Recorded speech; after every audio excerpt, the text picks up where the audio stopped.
Good evening, everyone. For the purposes of the broadcast, I'm Stephen Robinson, the leader of Chelmsford City Council and the chair of the Council's Cabinet. Before the meeting starts, I have the usual announcements to make. There isn't going to be a fire drill, so if the bell rings, please leave by the main exit on Duke Street and assemble by the War Memorial. And please remain there until advised that it's safe to return to the building.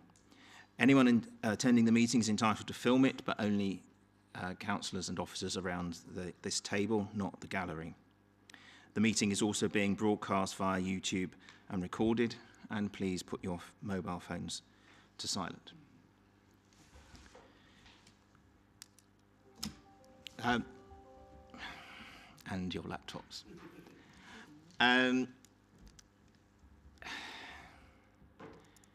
We all know by now that our dear friend and colleague, Councillor John Galley, the worshipful, the Mayor of Chelmsford, passed away a few days ago. And we share with Mrs. Galley and her family an awful sense of loss and tragedy. John was a fine public servant,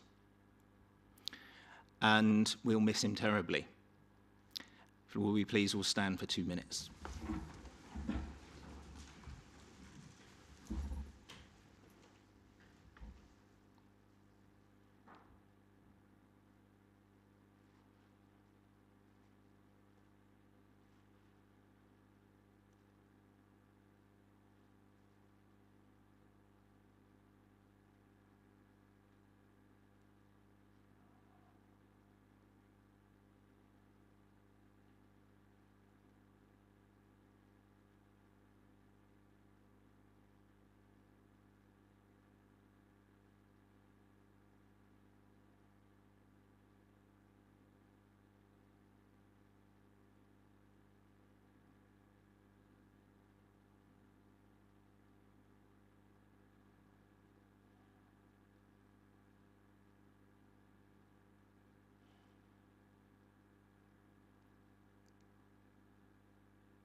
Thank you.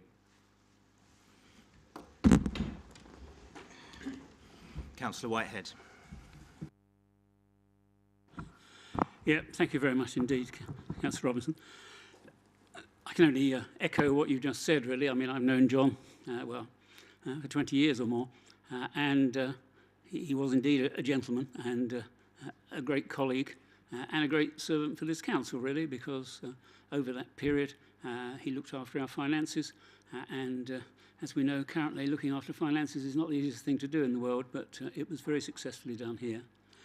We are incredibly shocked. I mean, John was often had sort of periods when he was unwell for a little while, but always bounced back, and the fact that he didn't this time, and Nick rang me when I was out in the garden, just as one does, and couldn't believe it. Now, as you know, we saw his family the other day, and they were very supportive of Jackie Galley. And I don't know as yet what's happening about funeral arrangements. I haven't heard anything as yet. I don't know whether there's an autopsy. Perhaps there is. But I've already had lots of people contacting me saying, when is it and what is it really? So that we have to find a new mayor, and I'll speak a bit later on that if I think that's probably the appropriate time. So thank you anyway, and thank you everybody. Thank you, Councillor Whitehead. Yes. Obviously, as soon as the family let us know, we'll email all members of the council to advise them of funeral and memorial arrangements. As you said, I was pleased to join you and the family and the chief executive to place some flowers outside the other day, and I was pleased to see that Mrs. Galley has the support of her, as you say, the support of her family around her. Obviously, we can say more at full council. I can announce that there will be a special meeting of the full council on Wednesday the 9th of November to elect a new mayor. So please put that in your diaries. Thank you. Right, so it's moving on to the formal business of the agenda. Apologies for absence? I've just had apologies from Councillor Hyland. Thank you. Are there any declarations of interest?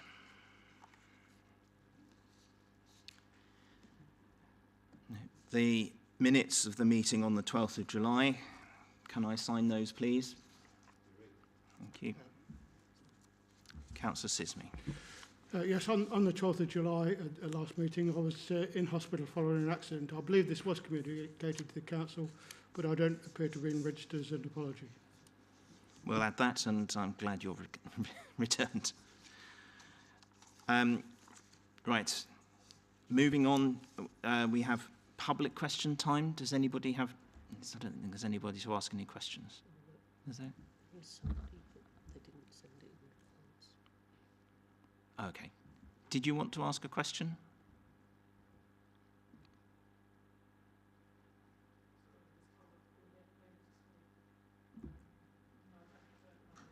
Okay, if you want to write in, that's fine. We'll do that. Okay, moving on, we have members' questions. Any questions from councillors who aren't members of the Cabinet on matters for which the Cabinet is responsible? Right, quite a flurry of hands. Okay, Councillor Steele, Thorpe Apps, yes, Bentley, Dayden, Knights, yes, Massey, yes, Grundy, nearly everybody. Jolly good. Right, Councillor Steele. Thank you. I'm going to raise the issue of the theatre, actually. I've had quite a few residents and some of my constituents complaining to me about the theatre being closed for Christmas, and very, very disappointed. And I'd really need to know how and why it went so wrong. Surely the original plans and the investigations or whatever must have had a degree of security for it opening for the Panto at Christmas. And how did it go so wrong? What changed from the plan, and was the plan didn't it have contingency, wasn't it secure? Thank you for the question, Councillor Steele. I'm not surprised that you're getting questions from residents about this, and let me firstly start off by saying how very disappointed, to echo the word that you've just used, that we all are, that unfortunately the Panto can't go ahead this year. It is something that the theatre team have worked incredibly hard to be able to try to deliver. They have looked for as many different options as they could possibly find. Unfortunately, they were just simply unsuccessful. One of the things we did look at was looking at whether we could find an alternative venue to be able to host the pantomime in, and unfortunately none of the options that were available none of them were actually financially viable or would be able to be delivered with a certain amount, with the requisite level of acceptable risk, I think is what we would say. With regards to the programme, when it was originally envisaged that we were going to be doing this, it was supposed to be a much shorter timescale. Now, for those of us who enjoy watching any kind of construction programmes on the television, whether that's something like Grand Designs or interested at all in the way that the construction industry works, they'll know that no project happens without any unforeseen issues coming up. Of course, we did plan for the unforeseen and the unknown, and we put a large amount of contingency both in the in the monies that were forecast to be spent and also in the timescales. So we are unfortunately being hit by a combination of things. Now, some of those are things that we simply could not have foreseen. These are things that we have uncovered which have literally been showstoppers in the case of the pantomime. So one of the biggest issues that we've uncovered is a lack of fire stopping between the two buildings, being the theatre, the main part of the theatre building, and this building that we're in right now, the main civic building. Now, this is something that's happened over a long period of time where adjustments have been made, modifications have been made to the building. But unfortunately, this is a serious health and safety issue that has to be resolved before we are able to proceed with closing up certain areas of the building. It's not something that could have been we've asked our consultants about this. It's not something that we would have been likely to have encountered. It's just something that we have encountered. So we were unable to plan for that, and it has amounted to delays. But the other delays that have come about simply because of some decisions that were taken by your party, unfortunately, Councillor Steele, in their advocation of moving forward with in the way that they did and failing to obtain a good Brexit deal, meaning that it is very difficult to obtain materials, much more difficult to obtain materials, which has added to delays. This has been compounded by, obviously, world events, and we are struggling to, as you will have seen, the queues at Dover and all that kind of stuff. This is real world. These are the real world implications of those decisions that your party advocated and failed to deliver on. Getting Brexit done means that the rest of us have unfortunately been done, and unfortunately it wasn't foreseen by your party that there are things that can exacerbate the situation even more. So we have been hit by that. We've been hit by delays in obtaining materials. Our contractors have worked extremely hard to try to find alternative suppliers for some of the materials, right down to things like wallpaper and tiles, which originally were going to be coming from, I believe, Spain in one instance, but now we're trying to find suppliers in other locations. There simply aren't enough HGV drivers that are willing to drive their goods vans over to the UK at the moment because of the horrendous conditions that your government has failed to rectify in places like on the M20, where there are not sufficient welfare facilities for HGV drivers. And again, that has a real world knock-on effect, because it means that HGV drivers will not come over here because they do not want to queue in inhumanitarian conditions. So, unfortunately, these are knock-on effects, and they are also compounded by the cost of energy increases, which means that fuel is more expensive. So again, drivers don't want to be sitting in long delays because they are wasting fuel, and things are getting more expensive. And all of these add up to delaying projects, and we are seeing not just the theatre being delayed, but we're seeing projects right the way across the entire country being delayed by the knock-on effects of some of the choices that your party in government has chosen to do. Nevertheless, it is incredibly distressing for many people that the pantomime will not be going ahead this year, and you and I are on the same page in that, and that it is very sad news, but our team has tried their very best to make it happen, and unfortunately in this instance we felt it appropriate to cancel it as early as we possibly could to give people the opportunity to get a refund. And I understand that many hundreds of people have now been refunded through the team's spectacularly efficient work at refunding those who have asked for a refund. Thank you. Well, I am surprised it's my fault, actually. I wasn't in charge of the project. I've spent 40 years running major projects. When I run a project, if anything goes wrong, I hold myself responsible for it. A litany of everyone else's fault from what you've just said, including my party, me. I wasn't involved in it, so I fail to see how it was my fault. But thank you for the explanation. I hope we have a guarantee when it's going to open. Do you know when it's actually going to open again? And can we guarantee that date?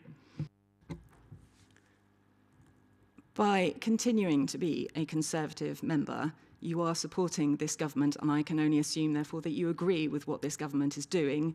So that is why I hold you as responsible for that. I'm afraid that is the way that I see it. We don't have a date yet, a firm date for when it will reopen.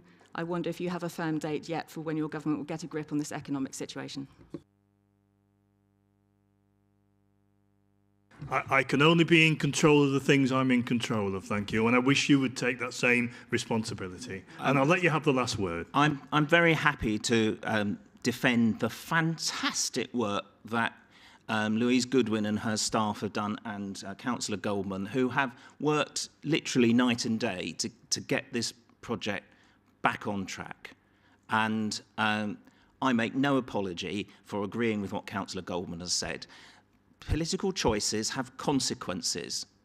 And for as long as all of your party support this government, you have to own responsibility for what you voted for, particularly those of you that voted for Ms Truss as to be leader, who have mucked up the economy over in three separate speeches in just over a few days. But the principle that there is not a single construction project in this country that is not suffering delays at the moment. You must know that. And if you were honest about it, you'd admit that.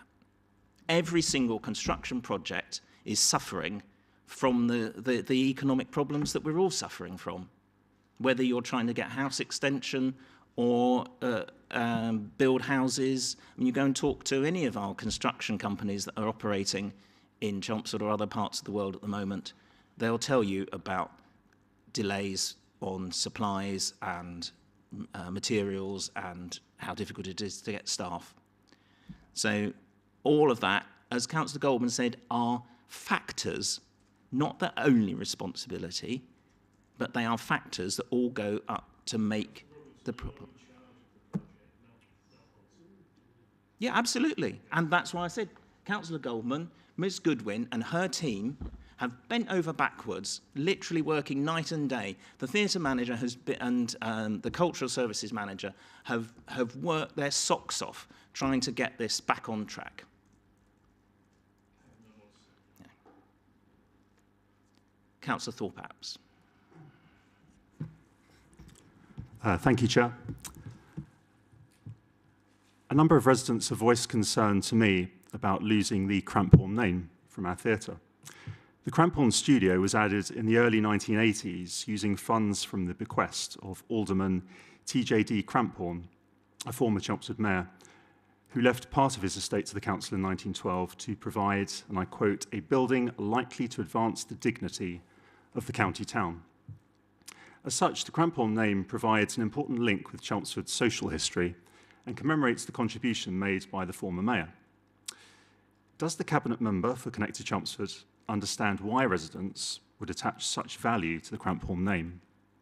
And can she set out how and when residents are going to be consulted on this proposal? Thank you. Councillor Goldman. Thank you, Councillor Thorpe-Apps. Obviously, the Cramphorn Theatre has been called the Cramphorn Theatre for a while, and we are very grateful, as I'm sure the whole of Chelmsford is, for any donations that are given to help further Chelmsford's appeal and in this case its cultural future. That doesn't necessarily mean to say that it needs to be in perpetuity, though. And I think it is sometimes appropriate to move on and to honour people in different ways. That does not mean to say that we should forget what that contribution has been, and certainly that's not what is being proposed here. However, what we are looking to do is to grow the appeal of the theatre, and that means a rebrand, and some of that rebrand means that we need to make it easier for people to understand what the spaces in the theatre have to offer, which is why we're looking at renaming different parts of the theatre in different ways. However, we are investigating what would be the appropriate way to memorialise the kind and generous donation that was given by Alderman Cramphorn so very long ago, and it was so very long ago. So it's not something that will be lost at all in any way, shape or form, but just changed, and as I think is appropriate as time moves on. Thank you. Thank you for that response. You talk about the appropriateness of the name, and I agree. I mean, it's a long time ago. It's debatable whether it should still be called the Cramphorn, but should that not be down to the residents of Chelmsford to have a say? That was really the crux of my question, really. It's the the democratic deficit, if you want to call it that, of this decision. It seems very unilateral, and seems to me that we should have a consultation on it. Thank you. I think Councillor Thorpe perhaps is playing a little bit of politics with this, because I don't remember the Conservatives consulting on every little name when they were in administration. But I think what we're going to be doing is looking at ways that we, as I've said before, that we can memorialise the name Cramphorn. And I do believe that residents elect members to take decisions on their behalf. And of course, we always take note of what the public has to say. And we will always take note of what the public has to say. Thank you. Councillor Bentley. Thank you, Mr. Chairman. I'd like to make it's more of a request than a question, to do with South Woodland Ferrers and having an officer of the council who takes responsibility or is a point of contact for us as a town within the council itself, so that people know who to talk to and where information between our town and the Chelmsford City can be funneled, if you see what I mean. I believe in the past that there was a post created in the business department that did that. I'm not sure why that's disappeared, but I think now, with all the local planning reviews and everything else going on, I would request that, on behalf of our residents, that we have a point of contact within the Chelmsford City Council itself that we can refer to.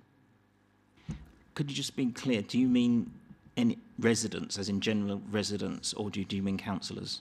Both. Okay. Well, I mean, councillors can always come to any officer of the council, and any resident can contact the customer service centre, and hundreds of them do every day, electronically, by phone, or indeed in person. Yeah, I'm thinking more in terms of a person who can fight our case, if you like, in terms of commerce and culture and open spaces.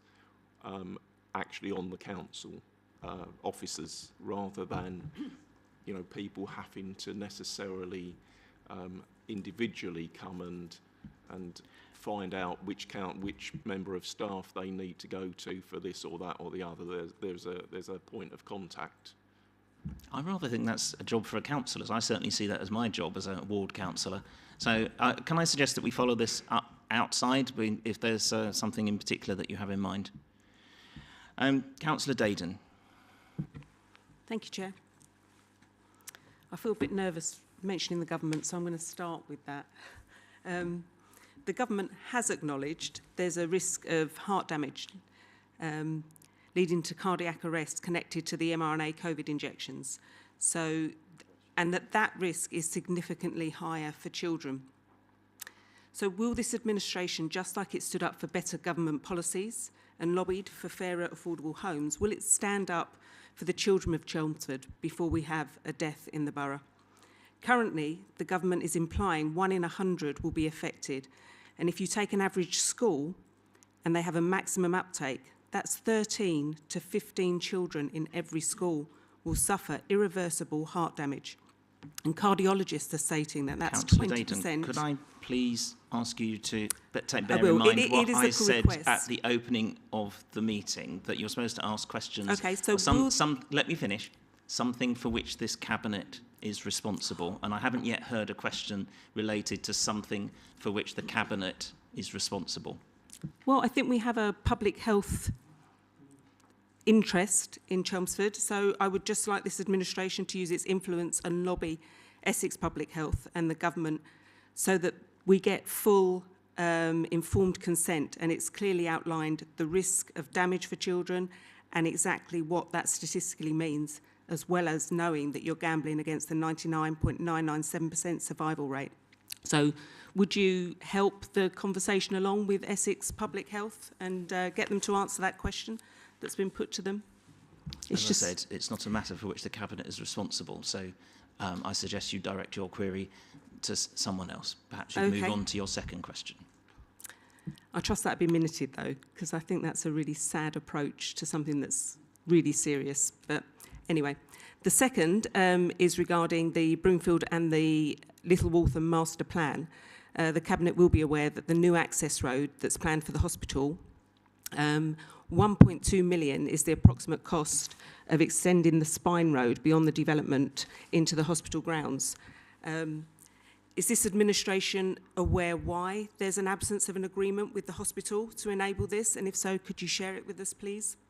The access road is restricted to hospital staff only, and although there's 70% of the hospital traffic is staff, approximately 1,300 vehicles a day, it's estimated a mere 200 staff access the hospital from the north.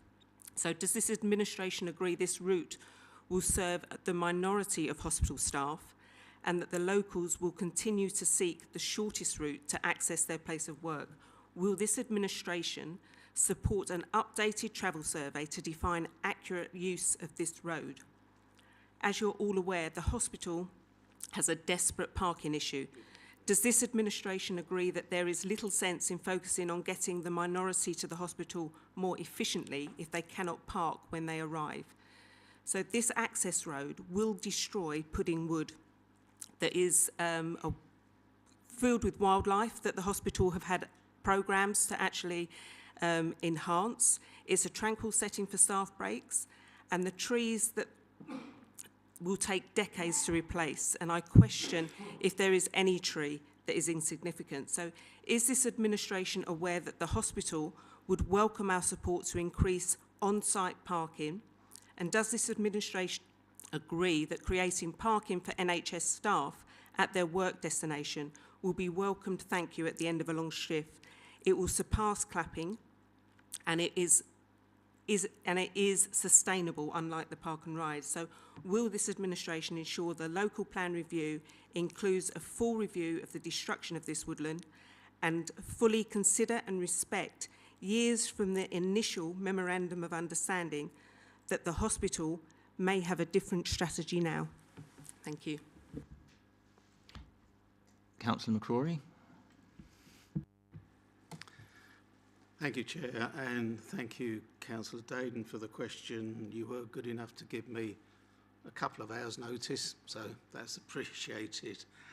Well, the simple answer is that the Planning Committee has approved the housing development subject to a Section 106 agreement to provide the link road. And it will come back to the Planning Committee if the link road cannot be implemented. Therefore, it's not really a matter at all for the review of the local plan. Just a little bit more extra background. As part of the preparation of the local plan, the current local plan, the Hospital Trust signed a statement of common ground which acknowledged the need and the role of the road and to provide resilience to the hospital. And Essex County Council, as the Highways Authority, do support the road as it takes traffic away from Hospital Approach and Blasford Hill. The proposed route through the wood would minimise the loss of any mature trees, and the majority of the wood, which contains veteran trees, would not be affected. And she will also know that within the planning application, within the master plan, there is compensatory planting measures, extensive compensation planting measures included in that.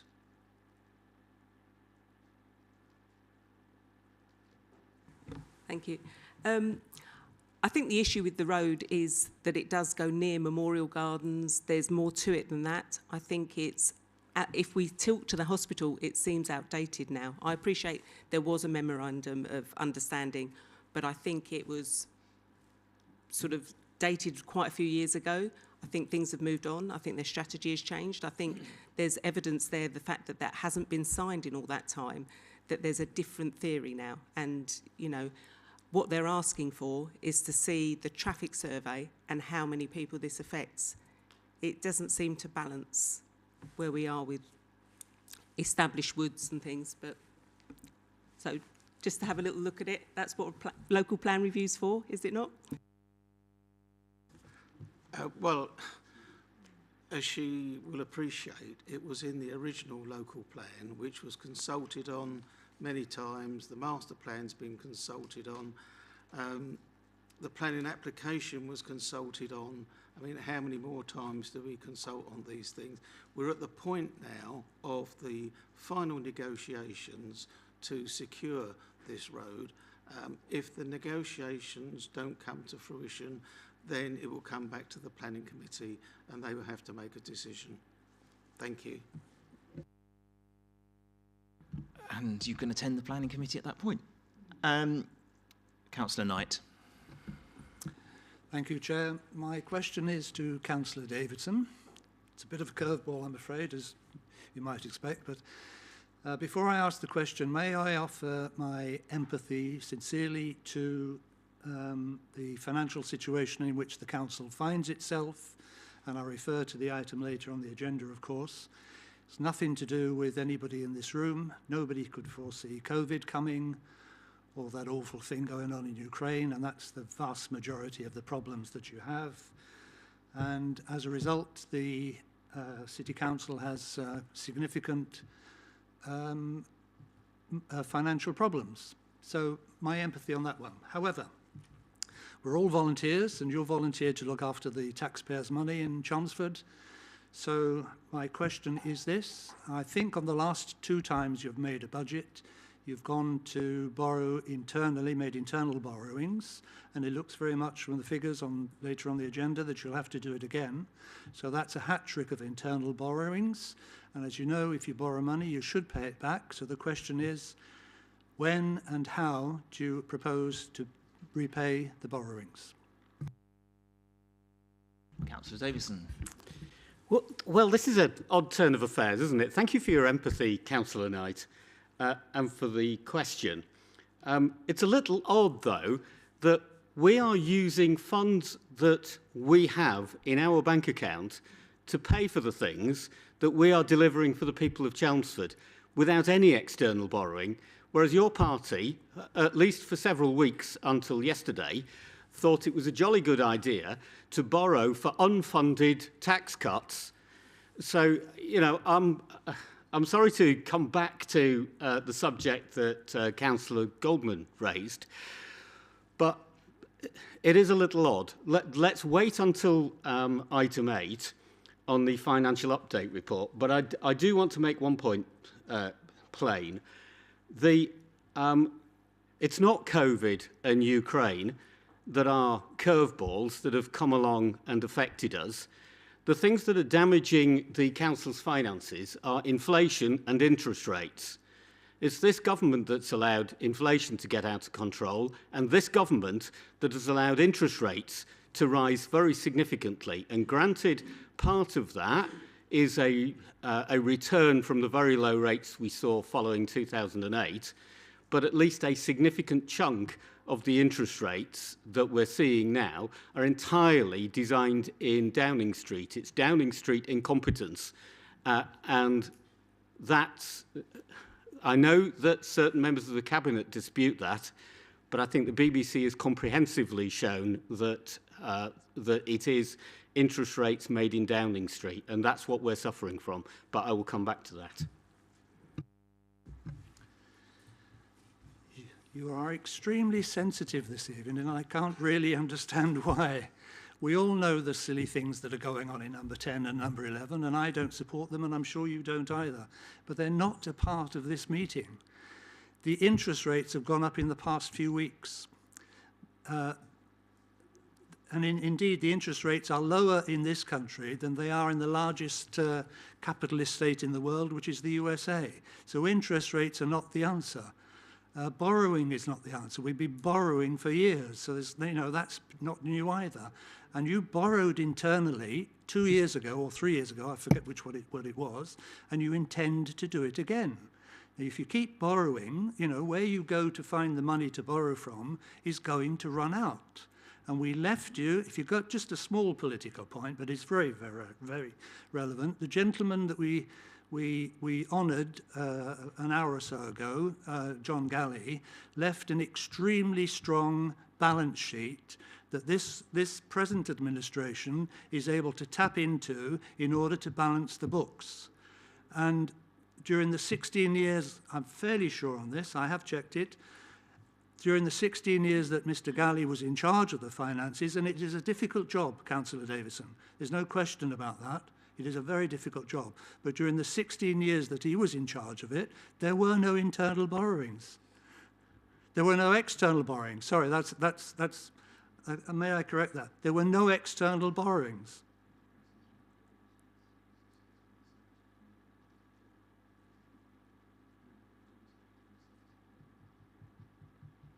So the position that was left, this administration, I don't want to make this political point, I really don't, but what you took over was a very sound balance sheet. You've gone to internal borrowings twice. You look as if you're going to have to do it a third time. It's normal to pay borrowings back. You may very well be in charge here, or your successor, in the next administration, on those 4 years. And that administration won't have the ability that you have to go to the piggy bank and raid it the money, because it won't be there. So it's a perfectly reasonable and fair question, nothing to do with Trussonomics, nothing to do with quasi-Kwarteng. You've been at it for 3 years. When and how will you pay the money back that you've borrowed?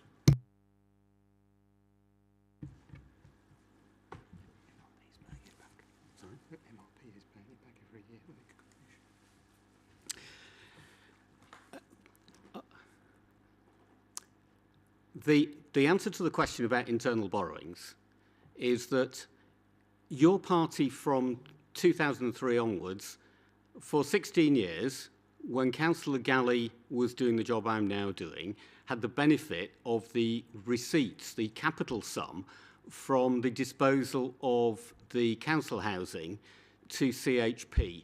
It was that capital receipt that funded capital expenditure for many years. By the time you got towards the end of your administration, you were certainly forecasting that you would be going into not just internal borrowing, but external borrowing.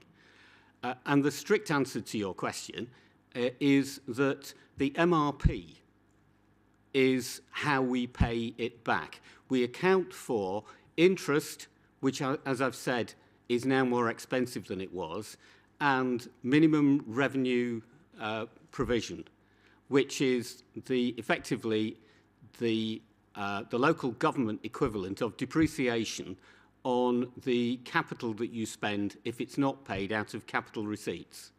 So that's how we're paying it back. We will be paying it back by accounting for MRP over the lifetime of any asset that we fund using internal borrowing or external borrowing, should that be necessary.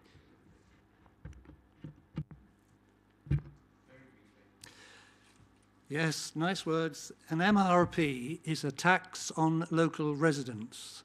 We haven't had an MRP account in this organisation, to the best of my knowledge, and the expert is behind you, you can tell me yes or no, for about 20 years. So in other words, you're borrowing money, you'll have to pay the tax and the interest, you'll have to pay the capital and interest on that. Of course, we can borrow money, forever and a day, but you pay the interest on it. So you're adding another burden to an already overburdened profit and loss account. Well, I've said previously in this chamber, the question in relation to capital expenditure is whether it's affordable. Affordability, I'll grant you, is getting more difficult. That's the point we get to at 8.2 on the agenda. But the fact is that we have been accounting for the MRP on the borrowings where MRP is appropriate. Yeah. Councillor Knight, no, you're not. Thank you, Councillor Davidson. Just want to say thank you. Okay. I mean, the point is there's money in the bank account. We're spending it on things like addressing homelessness, because there'd be no point leaving it there doing nothing. And because we're spending it, you're right, we do have to repay it back. And Councillor Davison has just explained that we will be paying it back because we, like you, do have a responsible attitude to finances, unlike, say, Thurrock, who've got into terrible trouble. So we are making provision for repaying any capital spending, and they didn't, and that's why they've got into a mess. Councillor Massey. Thank you, Mr. Chairman. I don't think this one can be laid at the grounds of Downing Street. I attended the recent meeting of the Development Policy Board, and we were shown a plan to spend this council's money on improvements to the grounds of the cathedral. Given the financial situation, why is the City Council putting money towards a scheme which has no economic return and is not its responsibility? I appreciate this is an example of a desire to enhance the city, admirable as it is, by using money which we do not necessarily have. Would that be not better be spent on ensuring that essential services such as refuse collection are being maintained? Well, that's revenue, not capital. Councillor McCrory.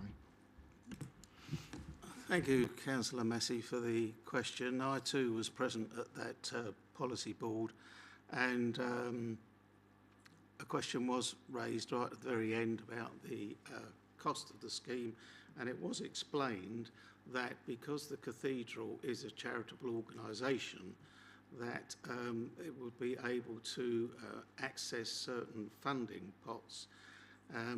Not all of the costs would come from that area, but other funding streams would have to be accessed to pay for such a scheme should it go ahead. The decision of the policy board was to work up a scheme in conjunction with the cathedral, and he should be aware, and I'm sure the leader of the opposition is well aware, that there have been a number of public realm improvements in Chelmsford over the years, and I give credit to the former administration for that. We've had the improvements at the back of the station, we've had Half Moon Square, we've had Bell Meadow, now we've got Tyndall Square going ahead. All these improvements are to enhance the public realm in Chelmsford, make it a more attractive place for business, inward investment, footfall from shoppers to the retail offer, and it's all part of enhancing Chelmsford's whole offer. So I'm surprised if he's questioning an improvement scheme which will benefit residents and workers who come into Chelmsford if the ultimate scheme is decided that it will go ahead. Thank you. Yeah. If I can come back briefly, as I recall, the expectation was that this council would probably pay around £300,000. On behalf of the residents of Southwood and Ferrers, if you've got £300,000 to spend on public realm, that's not your responsibility. We've got plenty down in South Woodham that would appreciate it.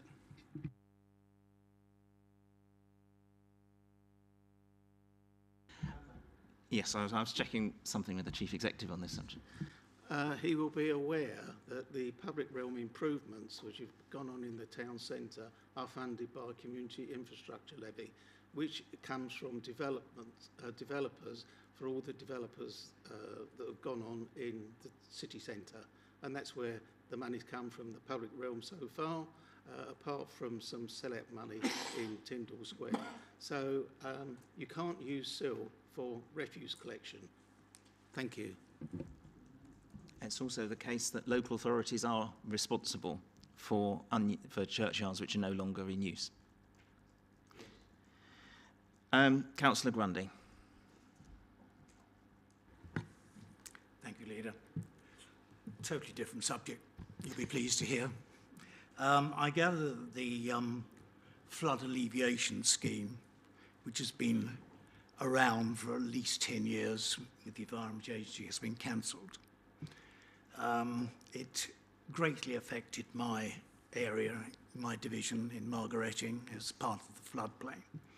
A certain amount of preparatory work was done there, and the question obviously the parish council are now asking with the cancellation of the scheme is whether some sort of reinstatement can be made to what now it's been a cancelled scheme, and if it would be in order for them to put a claim through to presumably our economic growth department. That's one side of the question. And the other obviously intriguing aspect is that we carry a reserve there of, I can't remember exactly what it was, but it's certainly around 5-6 million. Be very interesting to know quite what your thoughts are on that reserve and whether it can be put to some other purpose or whether we're holding back. Thank you.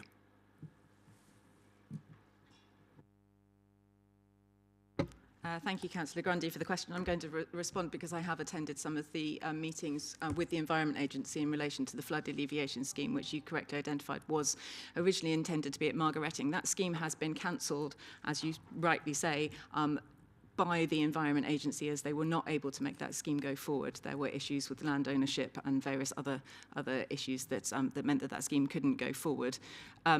Your specific question about works that had been done, preparatory works that had been done, I have to say that I really genuinely have no idea what the situation would be with that at the moment, but I, of course, will look into that, and if you permit me to write to you on that with an answer on that. With regards to the monies that were withheld, now I believe we have something like £4.5 million approximately, and officers can correct me if I'm wrong, still in the, and I'm looking at Mr. Nicholson at this particular moment in time, I believe we've still got about £4.5 million left over from the original money that was set aside for that. Now, but that wasn't for that specific scheme. It was set aside for flood alleviation issues within Chelmsford, and we are working with the Environment Agency on finding other alternatives to tackling the issue of the potential of flooding in Chelmsford, which is a very real issue and will or could potentially, depending on the size of the flood, affect hundreds of homes and businesses throughout Chelmsford, but in particular in the centre of Chelmsford. And we're working with the Environment Agency to come up with some more modern, more modern solutions which are better for the environment, don't rely on one single solution as well. Those items are still being worked up with the Environment Agency, and we have meetings, I believe, actually scheduled with the Environment Agency to go through those in more detail. We don't have the details of that at the moment, but the money that's set aside will specifically go towards those projects, because that is what it was intended for in the first instance. So hopefully that answers your question, but I'll write to you with the answer for the other bit, which I'm afraid I don't know the answer to at the moment. Yes, no, thank you for that. I'd just be grateful if, as and when we can be updated on progress of any new scheme that might come forward. Thank you. Right, I think that was everyone.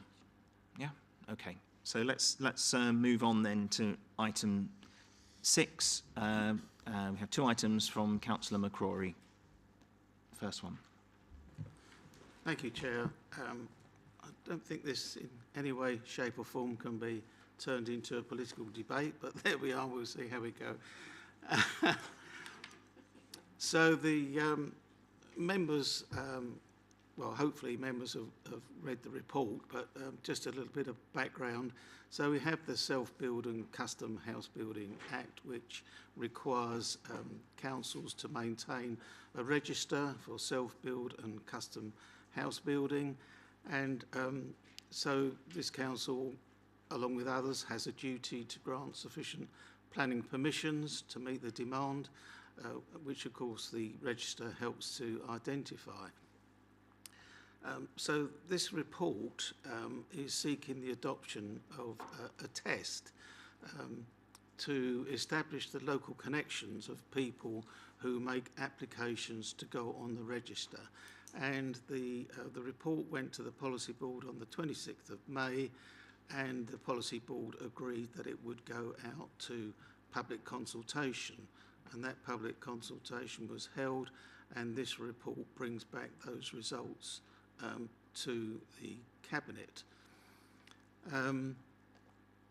So we have the register. If we go ahead with this, the register will be part 1, which will have applicants who meet the local connection criteria, and part 2 will be those who obviously don't meet that criteria because they're not resident in Chelmsford or don't have a direct local connection.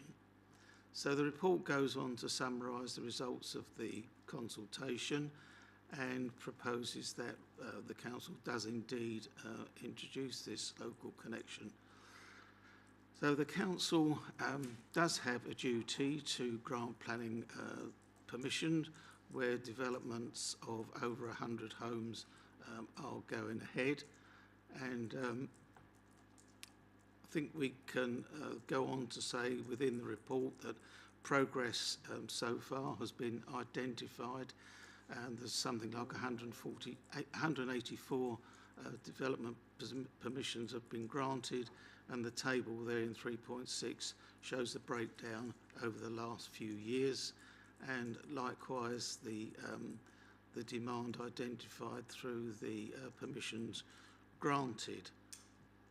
And then we go on under 3.10 to issue those strategic growth sites where 5% of the expected number of dwellings is indicated with the totals and the date when we expect that we can start counting the numbers up towards the demand, and all those sites are listed with the financial year. So the local connection test, that, as I say, went out to public consultation. We didn't have a huge number of replies. All those who were on the existing register were contacted, and and then just to be clear that the criteria covers people who are essential local workers, and that's identified in the National Planning Policy Framework, members of the armed forces, and individuals who obviously live or work within the Chelmsford area. So the consultation results are given. There was a majority in favour. As I say, those on the list were contacted, some 289, and the feedback is listed in 7.3. If the Cabinet does decide to go forward with this proposal, then it will come into effect on the 13th of December this year, and all those who are on the register will be notified and to indicate whether they meet that local criteria or not. We do go on to list to show the application form and also the equality impact assessment and the results of the written responses to the consultation. So we do have a recommendation, Chair, to adopt or not the proposal to set up this two-part register, but I'll pause in case there are any questions on the report.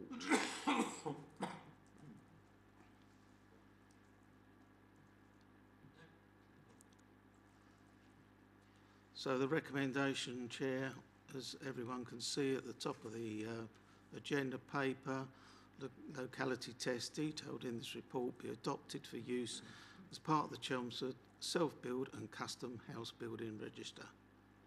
Is that agreed? Agreed. Thank you. Right. Councillor McCrory on the Section 106 plans.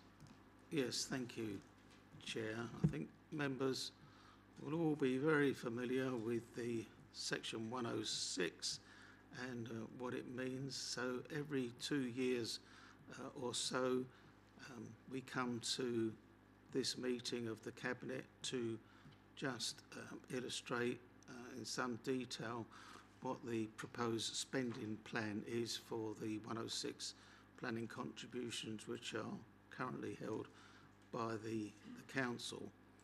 I think it's worth just reminding everybody that the 106 agreements legally specify what the funding can be spent on, and in many cases it's specific locations and on specific projects or infrastructure types which arise from the particular development where the 106 was drawn up. And in most cases, in fact almost all the cases, but not entirely, there is a date by when the money must actually be spent. So we have a table which gives a summary of the 106 balances under section 2, 2.1, and the various sums are listed there, with a total just under £5.7 million. The two largest allocations were, unsurprisingly, or three, I should say, from Bewley and Channels, those large developments up there, and of course the one on the Runwell Hospital development too. And we do list the various schemes which will benefit from that at both Bewley and Channels, and also Runwell. And also it's worth pointing out that a sum of some 30,500 will go to the various parish councils which have been identified within the 106 agreements. Is that me or you? So if you look at the appendix, it goes into more detail there of the sums of money to be spent on the various developments, open space. Then we have another one on strategic water management, more on open space. And then we have healthcare, which of course is always subject to negotiation and indeed led by the National Health Service. Transport highways, again in conjunction with Essex County Council, always as the local highways authority. And then we have affordable housing at the end. Now, when we come to the recommendation, Chair, I do just have, well, if we go right back to the recommendations, it's, as you can see, for the various directors in consultation with the relevant cabinet member to agree the actual plans. So we have the Director of Public Places and the Director of Sustainable Communities on 2, 3 and 4. But I just want to have a slight change to recommendation 1, because the eagle-eyed amongst you will notice that the figures, there's a slight unallocated sum. And so after, as detailed in Appendix 1 and 3 in Recommendation 1, if the words "and that any unallocated sums from the strategic sports and recreation balances should be allocated to improve and upgrade City Council indoor and outdoor facilities." But before we move formally to the recommendation, Chairman, I'll just pause a second. Any questions on the Councillor Roberts, Councillor Steele? Yeah, I'm sure I just heard a figure of £5.7 million. I'm quite interested to note that we're spending less than 1% of that in South Woodham, and residents in the south of this borough or city, as you keep telling us, equate to about 11% of the population. So I just a little bit surprised. £5,000 is being spent in South Woodham on doing a pavilion. I didn't even think the council owned a pavilion in the sports thing. I thought it was owned by the rugby club, but then I could be wrong. That could have changed while I've been on holiday. I'm not really sure. However, another issue that's come up, and it goes back to the Sainsbury's application in South Woodham Ferrers, and I can give you the number if you want, but it was 2014, so we're now best part of 8 years in, and they're supposed to be spending £70,000 on improvements to the highway issues in footways in South Woodham Ferrers, Holbridge Road. A scheme was designed, consulted with the town council some years ago, and I've just chased this up again, and apparently the county council think they've done the work. Now, we was advised, the parish town council and myself were advised by one of the council officers, this council's officers, that the work would be going on, and it was being monitored by us, because we collect all this money from Sainsbury's, presumably. Well, we got today, I'm on a phone call, found out that the officer at Chelmsford, at Essex, is going to be sending the completion certificate for signing. And I really like to hope that this council, if it's still monitoring it, do not sign the completion certificate or pay the £70,000, because none of the work has been done, despite it being told it'll be done before March 22. And as you've said earlier, Mike, these sums are time limited. We're now 8 years in, so Sainsbury's will be taking it back and putting it on their bottom line if we're not careful. So I'd like some confidence, please, that this council will actually chase that up with the county council and make sure that we get the £70,000 worth of work that has been promised.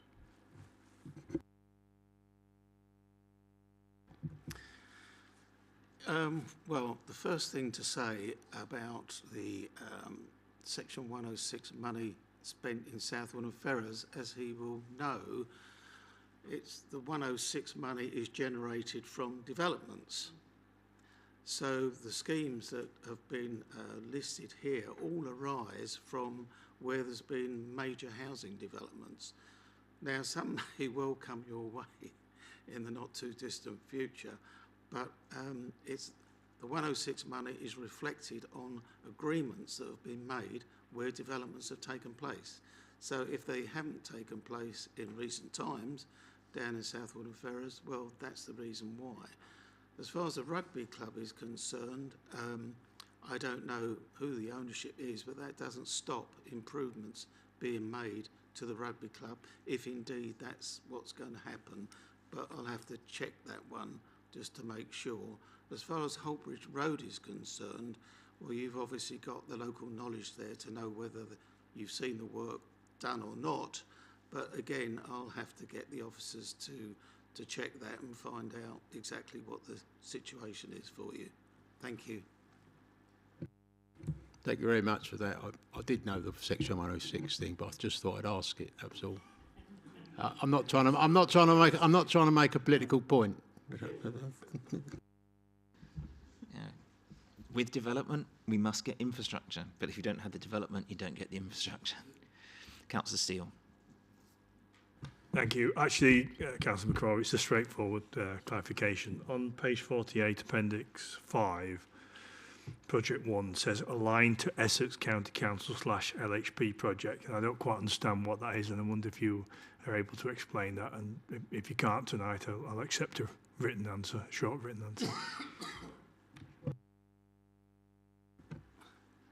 I did look at that myself, and I think it's up to the LHP and members of the LHP, yourself and myself included, and the chairman who's sitting behind you, to make sure that where we have schemes that are subject to 106 agreements, that we make sure the LHP budget and the 106 money is brought to bear on particular schemes which are identified. So we're all three of us, the county council members. I think it's incumbent upon us to make sure that any 106 money that is there is used for that purpose. I think it's the wayfinding. I did wonder whether it was the match funding on the yeah. Wayfarers. Yeah, okay. Yeah, that makes sense. I was going to say I'll take it up with Councillor Massey anyway to make sure that we've got full access to that. The other question was on item 7 to be determined. What is that? Project number 7 in Appendix 5. There's a TBD. Well, I mean, it's when any scheme comes forward. I mean, the money's there, and it's waiting for a scheme to come forward, and that will be determined by deciding what the benefits of that particular scheme would be, and whether it's. But if the money's still there, can you just repeat where you saw it, please? Okay, I thought the S106 was usually predetermined by the planning application, but I'll take your. Well, yes, I mean, it's money that's there, but it's yet to be determined. So I think it refers in the text earlier that with highway schemes is that if a scheme comes forward, then we can look at the undetermined money to see if that's appropriate for that to be spent. I'll see if I can find something for it then. Thank you. Little Waltham. No, he's on about Little Waltham. I don't think there are any other questions on this report, so is that report agreed? Thank you. Right, moving on to item 7, the Cabinet Member for Greener and Safer Chelmsford to update the Health and Wellbeing Plan. Thank you, Chair. Good evening, everyone. For the benefit of any members of the public tuning in, I'm Councillor Rose Moore. I'm Cabinet Member for Greener and Safer Chelmsford, so I have responsibility for public health and protection services, and also chair the Live Well Chelmsford board meetings. I am really very pleased to bring this new, refreshed health and wellbeing plan to members this evening. It's refreshing a plan that was first drawn up in 2019. And we must recognise that since then a significant amount of change has taken place, not least for the impact of COVID. And also we must recognise the evolving cost of living crisis and its impact on people's health and well-being. And that applies to people of all ages and all demographics in the city. As a council, we want everyone who lives, works and plays in Chelmsford to lead happy, active and healthy lives and to reach their full potential. But we also want to continue to identify where we can work better together to deliver initiatives and projects to help improve health and wellbeing outcomes for everyone, to connect people and to enrich communities. If you've had a chance to look at the plan, you'll see the graphic that shows that we are an ageing population. There's been quite an increase in the age range 65 up to 90 in recent years. It's extremely important that those people are kept active because we are starting to see the effect of that on our health service with people unable to leave hospital and people who are perhaps awaiting surgery, not able to maintain their health in order to have a positive outcome after the surgery. So that's very much one of our priorities. But if I may just briefly touch on the strategic themes within this plan that are informed by Live Well. All local authorities in Essex, along with our wider partner agencies, have come together to collaborate on this health and wellbeing agenda and all make use of the Live Well programme. It's essentially branding and categories, identifying themes that are guidelines throughout our life course. So, to start well gives children the best start in life, where we endeavour to help young families have the best start in life, leading to the better outcomes. To stay well is clinical well-being, and that's maintaining a state of good health. So we work together with communities and professionals to ensure everyone living in Chelmsford has access to the best clinical services. To feel well is the state of mental well-being, which is the right of everybody. They should be able to realise their potential and cope with the normal stresses of life. So we will improve the access to services that address mental well-being. To eat well means healthy eating choices, no matter what age. And we are going to raise awareness across the district about healthier eating, healthier choices. Be Well category is for people of all ages, shapes, sizes and abilities to benefit from just enjoying physical activity. And we are encouraging more people to undertake that through our programmes with Active Chelmsford and Active Essex. To age well. As I've touched on before, we will endeavour to encourage people to look at improving their health and well-being now to be able to lead a better quality and a more resilient life in the future. And we will also encourage and provide the opportunity for our elderly population to be more active during their retirement years, if they're lucky enough to have retirement. And finally, to die well. This is introduced because it's so important for many of the partners involved in this consultation that people have a dignified death. with palliative support for carers and relatives. And we need to have those conversations. We mentioned the wider determinants of health in this, and this is a broad spectrum.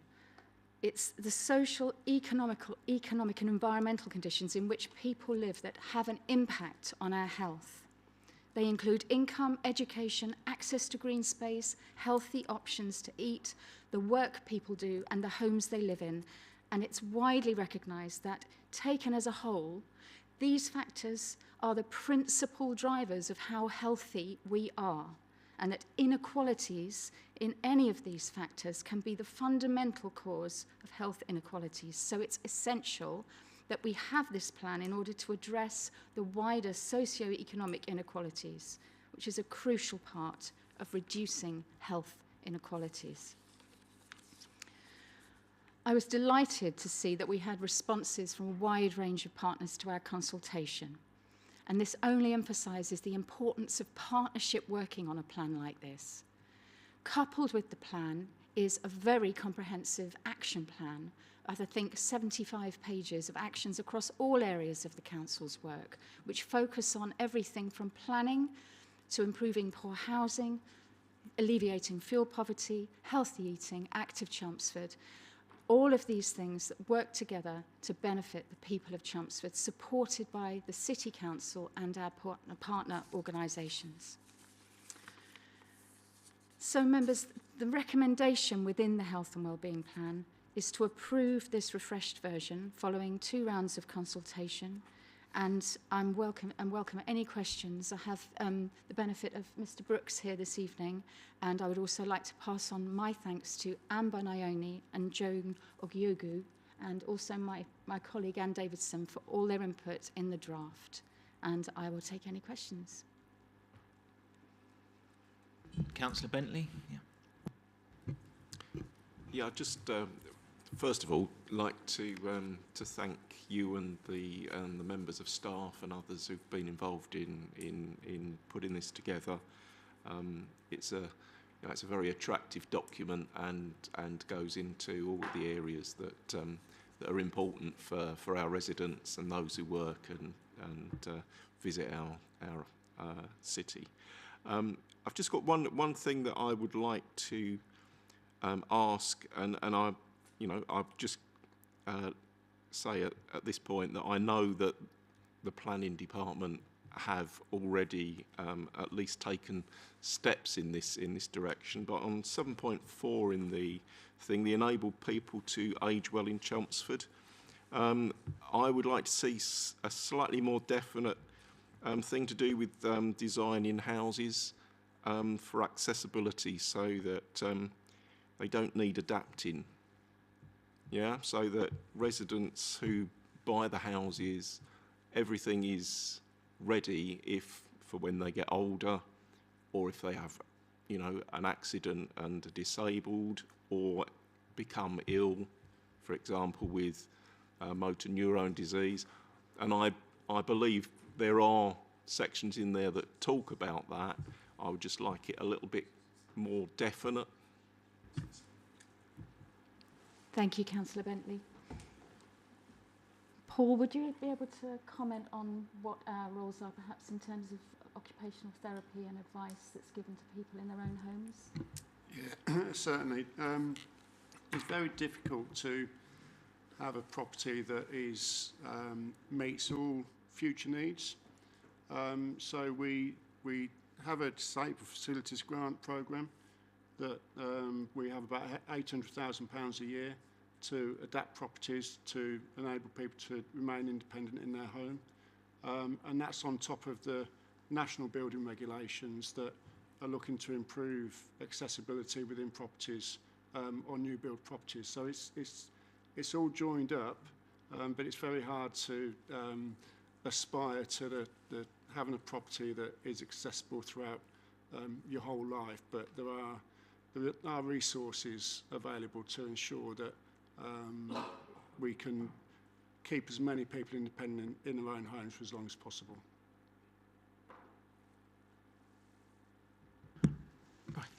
I don't think there are So, Chair, Councillor McCrory would like to just add a little more on the planning elements. Side, Thank you. Just a bit more information for Councillor Bentley. As a start towards this in the Garden Communities project, if you may have perhaps not picked it up so far, but we do have put policies in place to make sure that a percentage of the new build will in fact do just that as you described. So we couldn't stipulate every dwelling, but we can stipulate for a certain percentage. Thank you. Just through the chair, could I respond okay. very quickly? Yeah, no, I was aware of what was being done, and I would be looking for that to be rolled out across all of the future developments. And the higher the percentage is, the less need there is in the future for people to draw on this adaptability fund. And I take the point, obviously, that you don't know what issues people are going to have, but there are certain things that you can build into the design that probably cover quite a lot of the things that people might need. Thank you. Yeah, indeed. So I don't think there are any other questions. So is the report agreed? Is the new strategy agreed? To approve. Approved? Yeah. Agreed. Thank you. Thank you. Approved and agreed. Right, thank you. So moving on to section 8, the first item from Councillor Davison is gateway to home choice policy. Thank you, Chair. For the benefit of anybody watching online, I'm Chris Davidson, the Cabinet Member for Fairer Chelmsford, and that includes both housing, which I'm talking about now, and finance, which we come back to next. This is about gateway to home choice, and I'm not expecting this to be seriously controversial, but nevertheless, I think it is worth reminding ourselves that the Council declared a housing crisis back in February because we simply don't build enough houses in this country. And as a consequence, far too many of our residents are in temporary accommodation because they don't have a home of their own, or are in housing that simply isn't adequate for their needs, and they're waiting for an opportunity to be rehoused. We also published a housing strategy setting out what we're trying to do about that in March. And part of that, one of the actions from that, was to join the Gateway to Home Choice scheme to expand opportunities to find settled accommodation for residents on Chelmsford's housing register. Joining would allow anybody on the housing register to bid, sorry, not anybody on the housing register, it would, there are some people who cannot, but for those who can, it would allow them to bid for homes in a much wider area than simply the Chelmsford area. And officers expect that Chelmsford residents could benefit, and the report says 200 could benefit annually. And I want to just clarify that. We think that something like probably 70 households a year in Chelmsford would benefit. The experience of Colchester and Ipswich, who are in this scheme already, is 200. But if we took those 200 net outflow from large towns and cities, and we shared in that, we'd get 70 or so. So that would be 70 households getting a permanent home that meets their needs sooner as a result of joining this scheme. But it would also mean many more households that don't wish to move to somewhere outside Chelmsford, not having to wait as long in Chelmsford for a new home that meets their needs. So that seems to be a win-win. And that's the argument for joining. And I believe that we should be confirming that objective from the housing strategy. But in order to get there, there are several steps that are set out in the report. We need to change our current housing allocation policy because all the members of the scheme have to have the same policy, and ours at the moment is different. They are minor changes. I'm happy to go through them if anybody wants me to. We also need to hold a consultation with housing associations, and we need to check and reassess existing applicants. And that's a significant piece of work to do that. So that will take some time. I do want to say something about staffing levels, because the workload in the housing team has grown enormously. We need to recruit to relieve the extra pressure, but doing that will enable us to manage that transition to Gateway to Home Choice, make it happen, and therefore start to reduce the pressure on the housing team. The switchover is expected to be September 2023, so this is not something we can do quickly, but we should be able to do it inside a year. So if there are any questions, I'll answer those. Right, Councillor Steele. Thank you. Thank you. It was an interesting read, actually. Can I just confirm one of the benefits of this will be in terms of transfers? I think it says that instead of individual housing associations having their own transfer list, there'll be a single transfer list, and that would operate across regions, so making one point of call for people wanting transfers. Is that right? Have I read that correctly?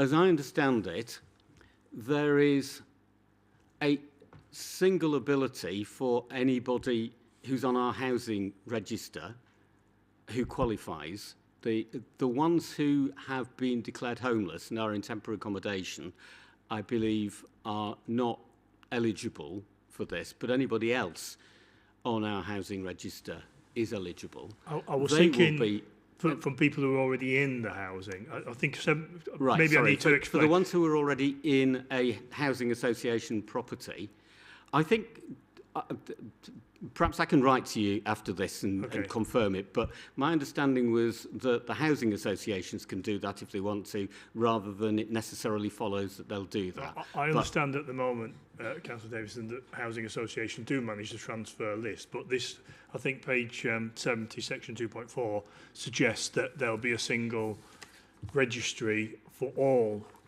housing associations. Therefore, people will be able to look at transfers across housing associations, and presumably, as you said, across regions as well, which I personally see as a great benefit to people in the properties.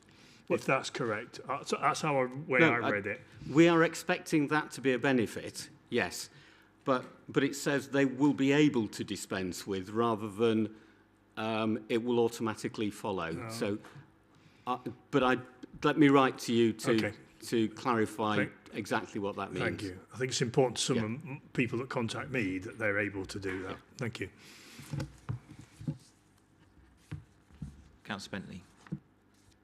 Yeah, can I just have some clarification on the financing of the new post in the housing department? It seems from the document that new post is being created to actually facilitate this move to the Gateway of Home Choice system, rather than it being a necessary addition to that department because it's under pressure at the moment, from what you've been saying. Could you just clarify that which is the case? I'm just aware that at the moment we are under a huge financial pressure as a council, and likely to become under more pressure as the government rolls out its cuts in services as well. I'm going to ask Mr. Green to give you a fuller answer to that. Just pick that up. At the moment, there's been tremendous pressure in housing at the moment, in growth in that homelessness, and dealing with the demands upon us that we've got to increase staff in housing. They are carrying caseloads way beyond what is recommended the case officers. At the moment, we haven't got enough capacity in the service to actually get us into Gateway to Home's Choice. So getting the actual housing staff in first will then allow us to join a system. So it's getting the housing in staff in first to deal with the pressure, but it also gives us more strategic capacity then to join the system. Thanks very much. That clears it up a bit. Councillor Poulter. Thank you, Chairman. I'm not going to be controversial, and I share your concerns about the pressure on housing officers. I think they're doing a remarkable job. I have some concerns about your paragraph 2.2 on better mobility. You say you anticipate an outflow of something like 70 a year. I'm not sure whether that's a net outflow or a gross outflow. Colchester and Ipswich, you say, experienced a net outflow, but not everybody could have a net outflow, because the net outflow means that someone has a net inflow. And one of the authorities between us and Colchester is Braintree. So if we're intending that some of our outflow goes to Braintree and Colchester goes to Braintree, Braintree might be a little overwhelmed. So do you have any comments on that? And secondly, you say this will be monitored on a regular basis. If it transpires that the inflow is more than you anticipate, will there be a clause in your agreement that will enable you to opt out? Thank you. There's two reasons for expecting that we will have a net outflow. And yes, the figures are net outflow, not gross outflow that we're talking about. First of all, the experience of Colchester and Ipswich is that once you have this sort of system, there is a tendency for people to flow out of large conurbations into smaller, more rural areas. So if we see that, then you would expect that there would be a net outflow from Chelmsford, similar to the net outflow that we've seen from Colchester and Ipswich. I share your concern that it may be that the net outflow is capped by the net inflow that the other districts can accommodate, which is why we're not saying that we expect to see as much benefit as each of Colchester and Ipswich are currently seeing.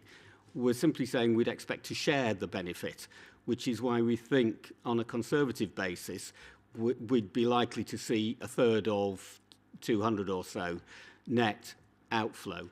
I think the other way, and I can write to you with this, the other reason for optimism is if you look at the report of the Gateway to Home Choice on what has happened in 2021-22, you'll see that the districts there within that have had far greater success getting people, even in band 3, 4 and 5, on their housing register rehoused than we have had here with the current system. So that suggests that they have significantly greater capacity, and if we join the scheme, then that will be a net benefit to us rather than that there will be a net inflow from people from those areas. Thank you. If it works, it's a great idea. Right, thank you. I don't think there were any other questions. So is the Gateway to Home Choice recommendations approved? Agreed. Right. Okay, so moving on. Although item 8.2 financial update was listed on the original agenda, unfortunately the report itself was not circulated, so I need to technically accept this as an urgent item, which I have done, and I could do under standing orders. So work has been going on right up to the last minute. Councillor Roberts. Sorry, Chairman. Unfortunately, there's a very important item on an agenda in Southwood and Ferrers, which they're holding till 9 o'clock for us to get to the meeting. So I'm afraid I'm going to have to leave you to do that. I'd have loved to have been here to listen to the finance report, but there you go. I'll have to look. I'll have to read it later. So thank you very much, and we need to get back. Thank you. Oh, that's a good idea, Roy. Yeah.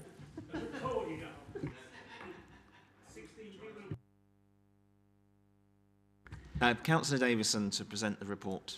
I will happily update Councillor Roberts and Councillor Bentley after the meeting if they wish to contact me. Thank you. Yeah, we are back to the discussion about finances that we started to get into earlier. Apologies that it took longer than we had originally hoped to get this report into a position that we could provide. I bring a regular supply of standard financial reports to both Cabinet and Council throughout the year, but this is not one of those. The purpose of the report is to alert members and Cabinet to the effects of the cost of living crisis, the effects that that crisis is having on our finances. Just like residents across Chelmsford and the rest of the country, the City Council is being squeezed by inflation, by rising interest rates, and by rising costs and delays in some of our investment projects. All councils are facing these issues, and some of them are suffering far greater than Chelmsford is.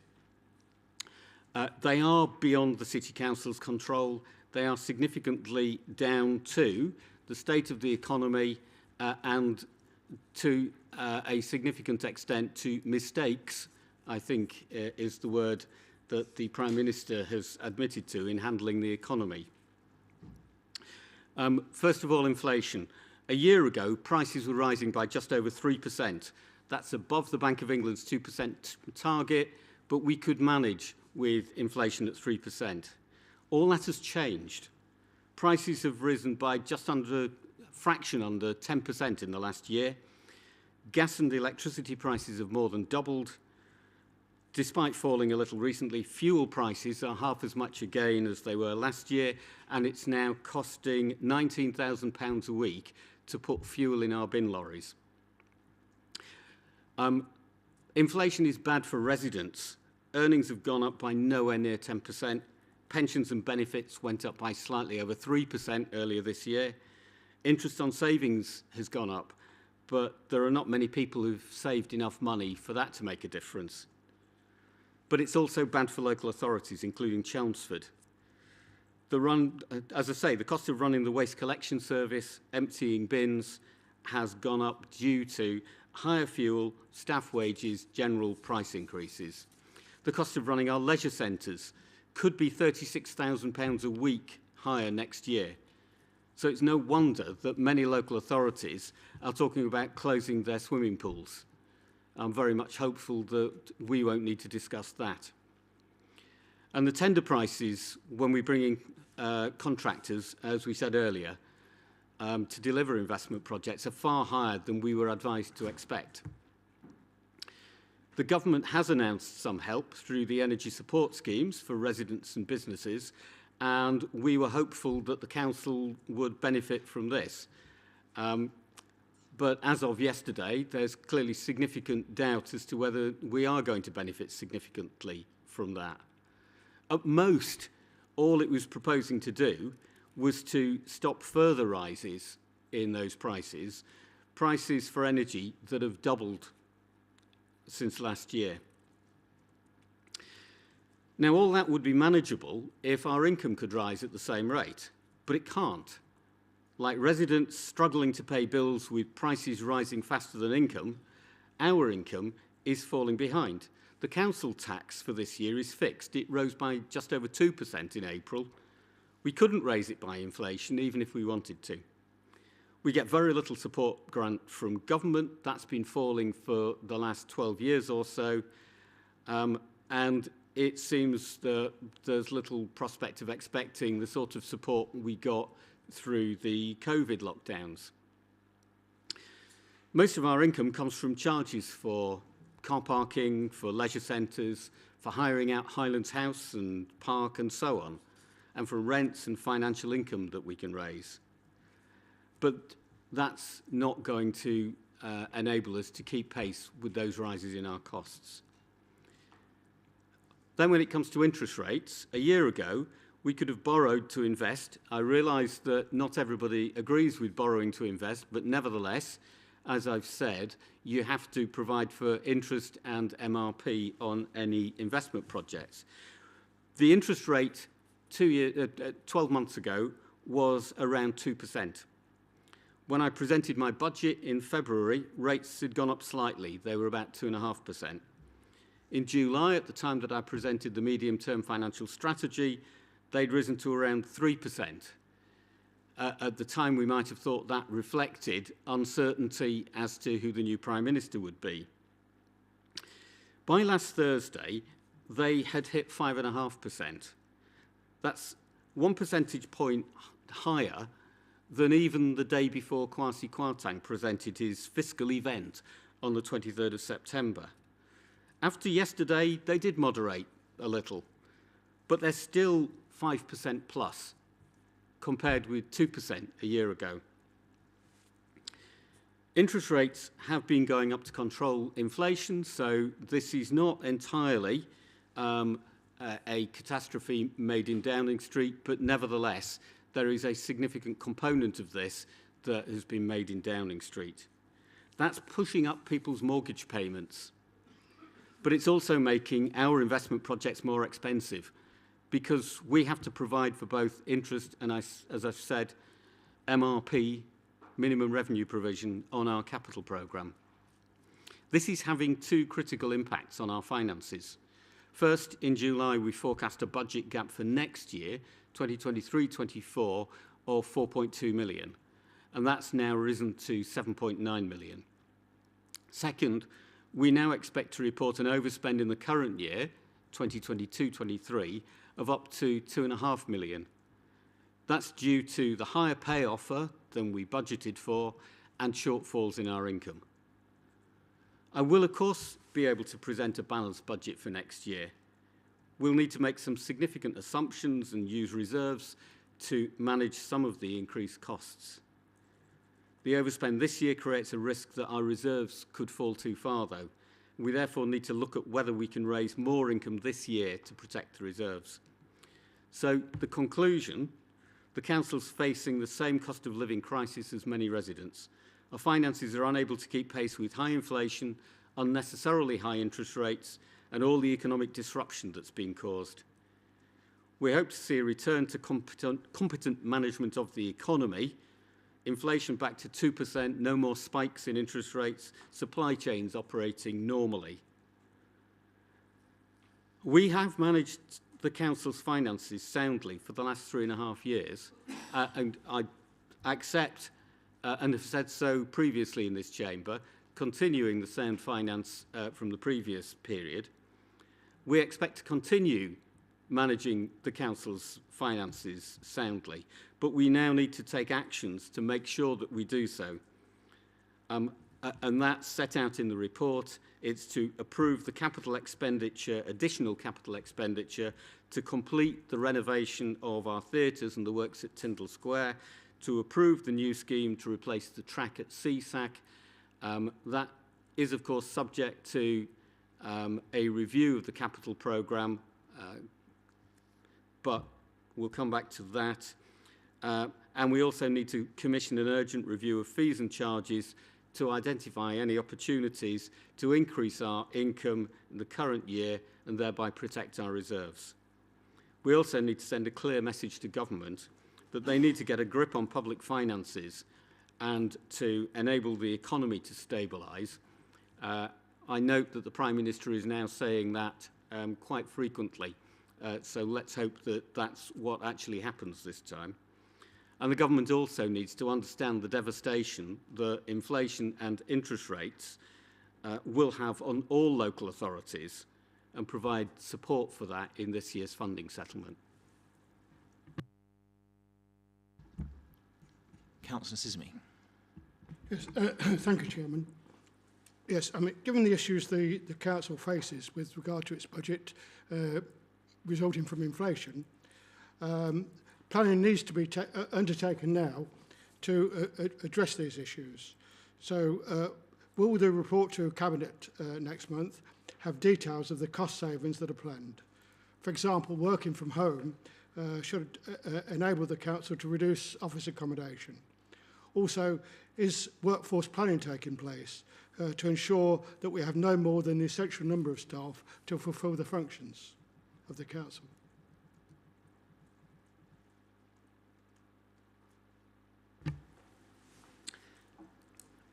Yes, both of those are issues that we've been looking at.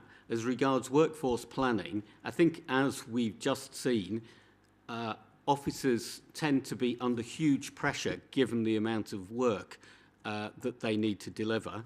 But clearly we need to look at our workforce. If we have to make savings, something like 2/3 of our budget is spent on our workforce, and that's an inevitable place where we will need to make some savings. As regards the office accommodation, yes, that is something that the Chief Executive is looking at. Thank you. My second question is that it's noted that this report does not seek budget approval for the waterside, for the works taking place at Waterside. But however, it does state the potential for cost increase is high, and it goes on to suggest that the additional costs are currently thought to be between 5 million and 9 million, which is a pretty wide differential. I'd also be interested to know whether it's still the intention of this administration to enter into a joint venture with a developer with all the risks that entails. No, we don't need to approve any additional expenditure on Waterside at the moment. We'll obviously be coming back to talk about the budget at Cabinet in January and full council in February. So I think those are the times, possibly before, we'll see, but those are that is the main event of the year when we'll be looking at that. As regards the cost increase, we are part way through stage 1 of the contract to build the bridge and the new road, which will open up the waterside and make it possible to completely redevelop that area and make it a fantastic new quarter for the benefit of Chelmsford that we've discussed before. That stage 1 involves a contractor working through a thorough analysis of the cost of delivering that. Once we get to that, we will know the price subject to the margins within that contract, but which are narrow. So we will have that, but at the moment we're working through that, and we don't know what number that's going to come out at. What I do want to stress on the waterside, of course, is that is a project to spend some money to make it possible to redevelop an area, and the redevelopment will itself enable very significant capital sums to flow into the council. Yes, exactly, and we obviously want to see that protected. We've also already talked earlier this evening about the impact on the budget of the overspend on the theatre. We've got a number of detailed questions on the theatre, which I propose not to raise given the time this evening, but to do by letter to you. But I do believe that this council was railroaded into the theatre project without adequate due diligence taking place, and it's now facing the consequences of that. I don't sign up to that last proposition. We have an aspiration, a vision to create a fantastic new theatre, and in order to do that, we need to spend some money on it. It turns out, along with a lot of other capital projects across the country, private sector as well as public sector, it is taking longer and costing more, and that is frustrating and disappointing, but we are where we are. Once we've spent the money and completed the project, we will have a fantastic theatre, and Councillor Goldman may wish to add to that. I was just going to pick up on the interesting point that might be worth noting, that you've chosen to ask yet another question about the theatre, where the increase in costs as set out in the paper are 18%. Some might suggest that you're trying to make a political point rather than a real point when you haven't chosen to point out the 100% increase in the cost of refurbishing a Quiller house. It seems a bit of a strange one to pick up, 18 versus 100%, but there we go.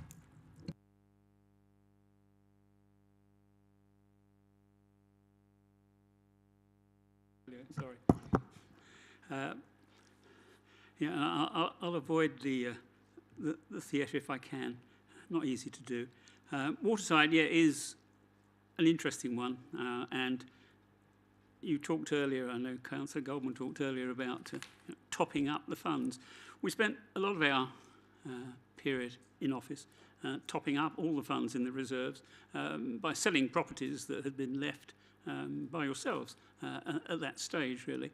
And that included the bottom end of Waterside, which we got £17 million for, as you know.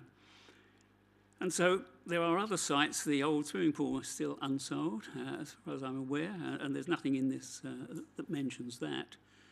And the point made by Councillor Sismy about joint developments, as you know, we have vigorously opposed even the thought of doing that, really. I mean, you have a site now that you could sell tomorrow, for example, if you wanted to. You have other sites that you could sell. I'm not saying you should. I'm just saying it's not ever... There are no alternatives in any of the proposals that you put to us, really. This is, I think, the frustration that we see. And as such, really, I think that, we need to have a little bit more detail, which, Councillor Sismy will ask about, really, about, the theatre original sort of projections and so on, the fact that, there's no more seats than there were before, so how will it make more money? Those are questions that we can't understand. I'm not saying they're wrong. I'm not saying you're wrong to do it up. We would have done the theatre up. I would never deny that we would do the theatre up. Of course, it was on our list, but that's when we had money. And now we're in a slightly different position where we don't have money. And I think that's why we are trying to make comments that are constructive, because suppliers have said to me that, for example, you didn't actually purchase all the materials up front when you were advised to do so by a number of suppliers. I speak to quite a lot of people on these subjects. Again, I've watched every episode of Grand Design. I understand the great difficulty there is with all of these things. And we, over here, are not trying to make any political points. We fully understand that our government has done very badly, really, on finance. And we are in a big, great glass house, and I'm not throwing any stones at you, because we fully understand the great difficulty all local authorities are having. The fact we can't put council tax up on the rest is madness, really. I just read that the pension guarantee has been cancelled as well. It's depressing for all of us here, to make comments. And you shouldn't make lots of political comments about other things, because we support you. And we support the residents of Chelmsford, which is our job, and try to do it to the best of our ability, really. So try to avoid that. Let us have information for which we will come back to you. Councillor Davidson did write to me before, and because the dreaded elections are getting closer, really, I didn't want to volunteer hundreds of bright ideas. Not that I have any of those for Councillor Gallies, and he's not with us, unfortunately. So from that point of view, we don't want to attack you politically. We want to assist you in any way that we can. Provide us with some information, and we will try to use the expertise. Don't forget, it was a Labour government for the first few years that we were here. At that stage, you got money out of government for building council houses, and then you spent it and you got it back again. Wonderful, that was. That was all scrapped. So we've all gone through all those financial hurdles. And I'm old enough to remember far too many before that, really. So to that extent, just to sum up, really, I'm sorry I'm making a statement, really, but I apologise to you for that. But we're not here to be individually critical. We just would like some more information, as other members have asked for, so that we can form a more balanced judgment, really, and would welcome that. Thank you very much indeed for allowing me to say that. Can I say thank you for that support?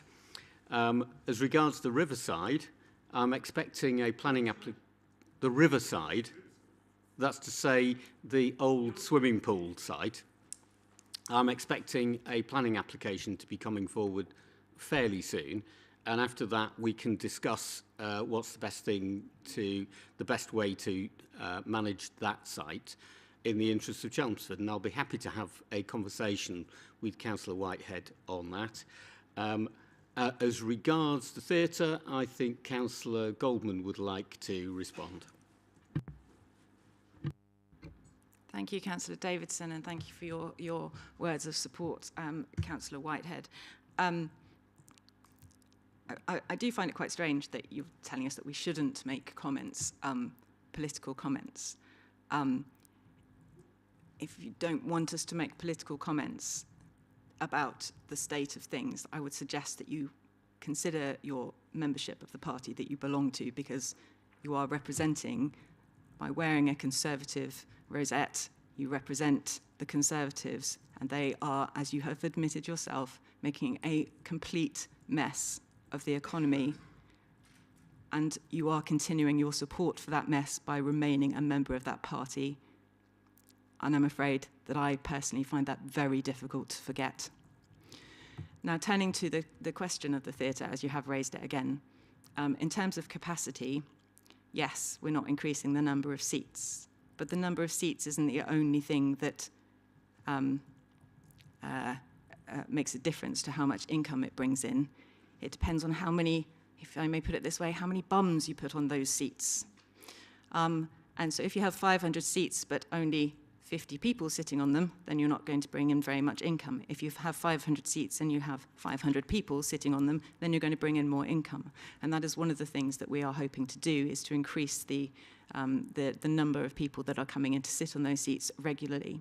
But not just during the performances that take place and have always taken place in the evenings and in the matinee performances, but also using the theatre as a council asset should be, which is used as much as possible, including during the day, where for a long time it has hardly been used during the day at all. And I think it is a deep shame that this has been overlooked as a council asset for many years, and it's a deep shame that the previous administration did not invest in the theatre. And it's interesting that the previous administration obviously chose, by your own admission, not to invest in the theatre when it would have been cheaper to do so. So the previous administration chose not to invest public money into a public asset at a time which would have been more advantageous, and actually let it go downhill. And we want to correct that. Unfortunately, we are working against the economic complete incompetence of the party that you represent. Can I just say that we spend a lot of money on the theatre, on seating and lighting and all sorts of other things, really. So that's not true. I think what we'd like to see, of course, is a cultural living room that can be used all day long.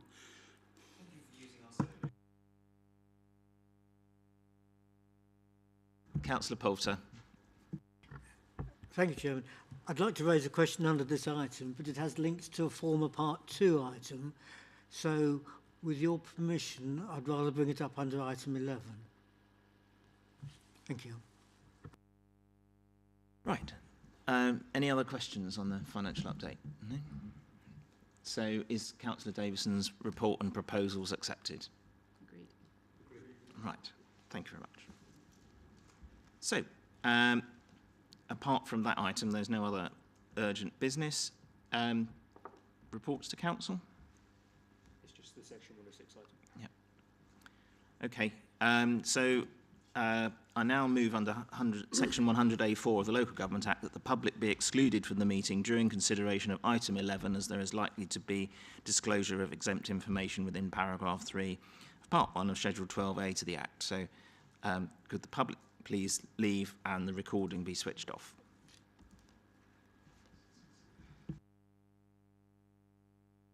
And thank you for coming anyway.